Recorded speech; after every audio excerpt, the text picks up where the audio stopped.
মহাকাশ গবেষণা প্রতিষ্ঠান স্পারসো আকস্মিক পরিদর্শন করেছেন প্রধানমন্ত্রী তারেক রহমান। সকাল ৯টা ১৫ মিনিটে রাজধানীর আগারগাঁওয়ের শেরেবাংলা নগরে স্পারসোর কার্যালয়ে পৌঁছান প্রধানমন্ত্রী। এ সময় স্পারসোর চেয়ারম্যান মোহাম্মদ রাশিদুল ইসলাম প্রতিষ্ঠানটির বিভিন্ন কার্যক্রম সহ সার্বিক বিষয় প্রধানমন্ত্রীকে অবহিত করেন। পরে প্রধানমন্ত্রী তারেক রহমান প্রতিষ্ঠানটির প্রতিটি বিভাগ পরিদর্শন এবং কর্মকর্তা কর্মচারীদের সঙ্গে মতবিনিময় করেন।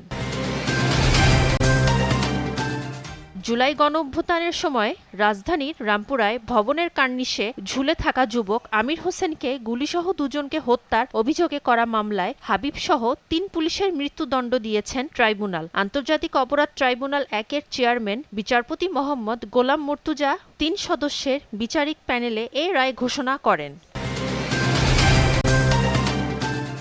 দেশজুড়ে শুরু হয়েছে জাতীয় ভিটামিন এ ক্যাপসুল ক্যাম্পেইন। সকাল ৮টা থেকে বিকাল ৪টা পর্যন্ত চলা এ কর্মসূচির আওতায় ৬ মাস থেকে ৫৯ মাস বয়সী প্রায় ২,৪০,৩৬,০০০ শিশুকে ভিটামিন এ ক্যাপসুল খাওয়ানো হবে। রাজধানীর শহীদ আবু সাইদ কনভোকেশন সেন্টারে ক্যাম্পেইনের উদ্বোধন করেন স্বাস্থ্য ও পরিবার কল্যাণমন্ত্রী সরদার মোহাম্মদ সাখাওয়াত হোসেন। পর্যাপ্ত পরিমাণ ভিটামিন এ ক্যাপসুল আমরা সংগ্রহ করেছি। আমাদের হাতে বর্তমান 2,60,00,000 ভিটামিন এ লাল এবং নীল আমাদের হাতে স্টক রয়েছে। তার মধ্যে আমরা আজকে এই ক্যাম্পেইনিং ভিটামিন এ সংশ্লিষ্ট বয়স্ক বাচ্চাদেরকে খাওয়ানোর কার্যক্রম শুরু করেছি।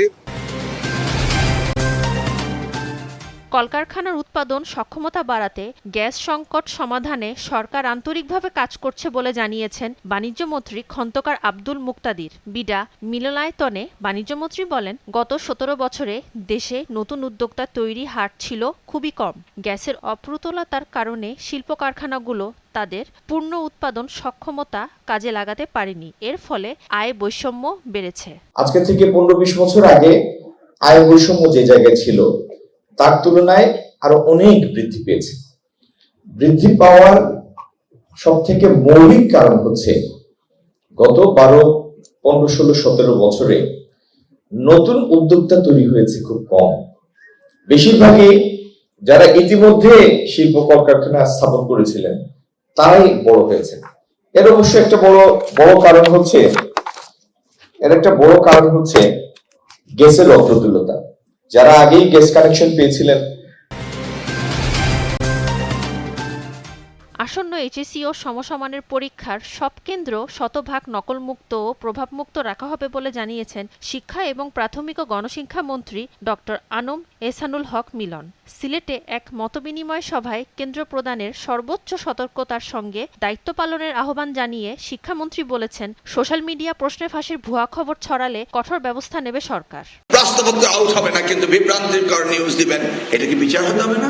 এই জন্য সাইবার অ্যাক্টের পরিবর্তন হচ্ছে এবং আমাদের আইনও রয়েছে যে এই ধরনের বিভ্রান্তিকর নিউজ যারা দিবে তাদেরকে দণ্ডনীয় অপরাধ হিসেবে নেওয়া হবে। হরমুজে পানামার পতাকাবাহী জাহাজে হামলার জেরে আবারও ইরানে হামলা চালিয়েছে যুক্তরাষ্ট্র। সেন্টকমের দাবি, বাণিজ্যিক জাহাজে অব্যাহত আগ্রাসনের জবাবে ইরানের শিরিক ও কেশম দ্বীপের একাধিক সামরিক লক্ষ্যবস্তুতে আঘাত হেনেছে মার্কিন সেনারা। এদিকে যুক্তরাষ্ট্রের এই হামলার জবাবে কুয়েত ও বাহরাইনে মার্কিন লক্ষ্যবস্তুতে হামলা চালিয়েছে ইরানের বিপ্লবী গার্ড। জর্ডানকে ৩-১ গোলের ব্যবধানে গুড়িয়ে দিয়ে গ্রুপ পর্বে নিজেদের পরাজয়ের যাত্রা ধরে রাখল বর্তমান চ্যাম্পিয়ন আর্জেন্টিনা। রোববার ম্যাচের প্রথম বাঁশি থেকে শেষ মিনিট পর্যন্ত মাঠের দখল ও আধিপত্য বজায় রেখে নকআউট পর্বের রাজকীয় টিকিট নিশ্চিত করেছে লিওনেল স্কলোনির শিষ্যরা।